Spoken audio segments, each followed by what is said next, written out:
വചനമൊഴി July 19. വചനഭാഗം 2 കൊരിന്തോസ് 11:1-6, യോഹന്നാന്റെ സുവിശേഷം 7:14-24. വിശുദ്ധ യോഹന്നാൻ അറിയിച്ച നമ്മുടെ കർത്താവ് ഈശോ മിശിഹായുടെ പരിശുദ്ധ സുവിശേഷം. തിരുനാൾ പകുതിയായപ്പോൾ ഈശോ ദൈവാലയത്തിൽ ചെന്ന് പഠിപ്പിച്ചു തുടങ്ങി. ഒന്നും പഠിച്ചിട്ടില്ലാതിരിക്കെ ഇവന് ഇത്രയും അറിവ് എവിടെ നിന്ന് കിട്ടി എന്ന് പറഞ്ഞ് യഹൂദർ വിസ്മയിച്ചു. ഈശോ അവരോട് പറഞ്ഞു, എന്റെ പ്രബോധനം എന്റെ സ്വന്തമല്ല, എന്നെ അയച്ചവന്റേതത്രേ.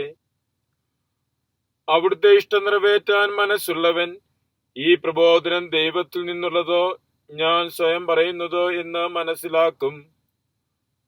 സ്വമേധയാ സംസാരിക്കുന്നവൻ സ്വന്തം മഹത്വം അന്വേഷിക്കുന്നു, എന്നാൽ തന്നെ അയച്ചവന്റെ മഹത്വം അന്വേഷിക്കുന്നവൻ സത്യവാനാണ്, അവനിൽ അധർമ്മമില്ല.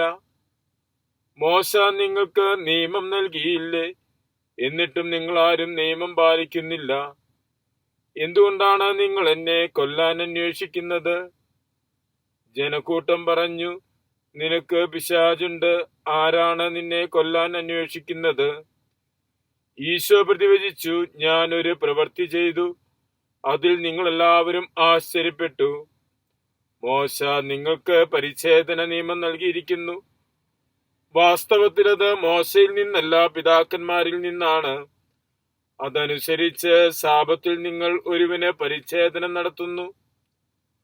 മോശയുടെ നിയമം ലംഘിക്കാതിരിക്കുന്നതിന് ഒരുവൻ സാബത്ത് ദിവസം പരിച്ഛേദനം സ്വീകരിക്കുന്നെങ്കിൽ, സാബത്ത് ദിവസം ഒരു മനുഷ്യനെ ഞാൻ പൂർണ്ണമായി സുഖമാക്കിയതിന് നിങ്ങൾ എന്നോട് കോപിക്കുന്നുവോ?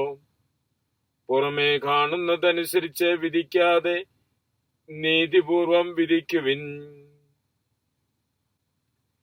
ഈശോയിൽ സ്നേഹമുള്ളവരെ, തിരുവചനത്തിലൂടെ ഈശോ ഇന്ന് ഓർമ്മിപ്പിക്കുന്ന 2 കാര്യങ്ങൾ നമ്മുടെ മനസ്സിൽ സൂക്ഷിക്കാം. ഒന്ന്, ഈശോ സാക്ഷ്യം നൽകുന്നത്, ഈശോ പ്രബോധനം നൽകുന്നത് പിതാവിൽ നിന്നുമുള്ള പ്രബോധനമാണ്.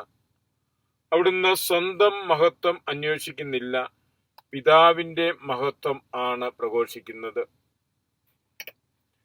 തന്റെ പ്രവൃത്തിയിലൂടെ ദൈവിക മഹത്വമാണ് ഈശോ വെളിപ്പെടുത്തുന്നത്.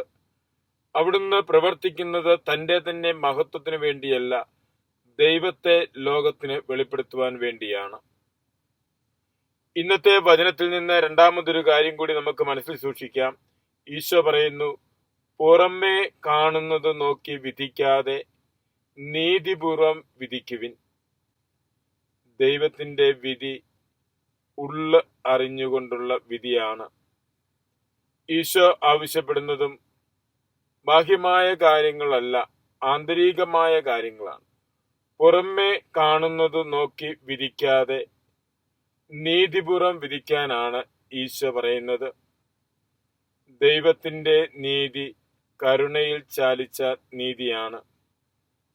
തിരുവചനം ആവശ്യപ്പെടുന്നത് പോലെ പ്രവർത്തികളിലൂടെ ദൈവത്തെ മഹത്വപ്പെടുത്തുവാനും സ്വന്തം മഹത്വം എന്നതിനേക്കാൾ അധികമായി ദൈവമഹത്വത്തെ ലക്ഷ്യം വെച്ചുകൊണ്ട് നമ്മുടെ പ്രവർത്തികൾ ചെയ്യുന്നതിനും നീതിപൂർവം പ്രവർത്തിക്കുന്നതിനും ബാഹ്യമായ കാര്യങ്ങളിൽ നോക്കിയല്ല, പുറമേ കാണുന്ന കാര്യങ്ങൾ നോക്കിയല്ല, നീതിപൂർവം പ്രവർത്തിക്കുന്നതിനും നമുക്കും പരിശ്രമിക്കാം.